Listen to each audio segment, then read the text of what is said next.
After solo levelling എന്ത് കാണണമെന്ന് വിചാരിച്ചിരിക്കുന്നവരാണെങ്കിൽ super cube എന്ന് പറഞ്ഞ ഒരു ആനിമയുണ്ട്. ഒരു ഡൗങ്കിയാണ് ഇറങ്ങിയിട്ടുണ്ട്. എന്തായാലും ആനിമ എന്ന് വിളിക്കാൻ പോകുന്നു. അപ്പോൾ ഒരു സിക്ക് ആനിമേഷൻ ആണ്.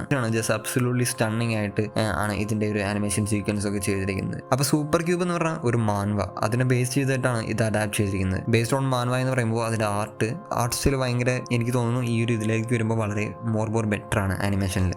അപ്പം ഞാൻ ഫസ്റ്റ് കണ്ട എപ്പിസോഡ് ചൈനീസ് ആയിരുന്നു. പിന്നീട് കണ്ട എപ്പിസോഡ് ഏതോ രണ്ടെണ്ണം കണ്ട് ജാപ്പനീസ് ഓഡിയോ എനിക്ക് അവൈലബിൾ ആയിരുന്നു. അത് എവിടെ നിന്ന് കിട്ടിയെന്ന് എനിക്കൊരു ഐഡിയ ഇല്ല. സോ എനിക്ക് തോന്നുന്നു അതിൻ്റെ ഡബ് ആൻഡ് സബ് അവൈലബിൾ ആണെന്ന് തോന്നുന്നു. And Chinese audio is better ആണ്.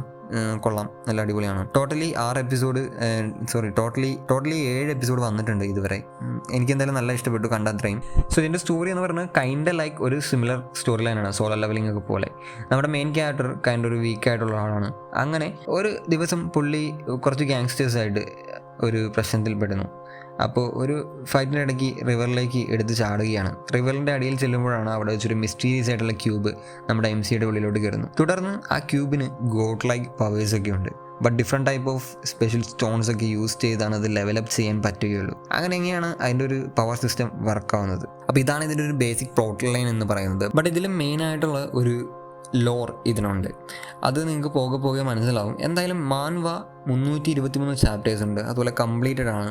സോ അത് വേണമെങ്കിൽ ട്രൈ ചെയ്ത് നോക്കാം. അപ്പോൾ ഇതിൻ്റെ ഒരു ലോർ എന്ന് പറയാൻ കാരണം എന്ന് പറഞ്ഞു കഴിഞ്ഞാൽ അത് നിങ്ങൾക്ക് കുറച്ച് ക്യാരക്ടേഴ്സിനകത്തുണ്ട് ഞാൻ പറയാത്തത്.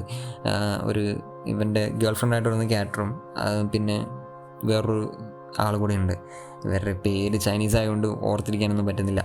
സോ എന്തായാലും ആ ഒരു ക്യാരക്ടറും ലൈക്ക് ഒരു എന്താ പറയുക, ഭയങ്കര മിസ്റ്റീരിയസ് ആയിട്ടുള്ള കുറച്ച് കാര്യങ്ങളുണ്ട്. അത് ഫസ്റ്റ് എപ്പിസോഡും ഈവൻ 7th എപ്പിസോഡ് കണ്ടു കഴിയുമ്പോൾ നമുക്കത് ഒരുപാട് കാര്യങ്ങൾ മനസ്സിലാവും, അല്ലെങ്കിൽ കുറേ ഇനിയുണ്ട് കാര്യങ്ങളെന്ന ഒരു ബോധ്യം വരും.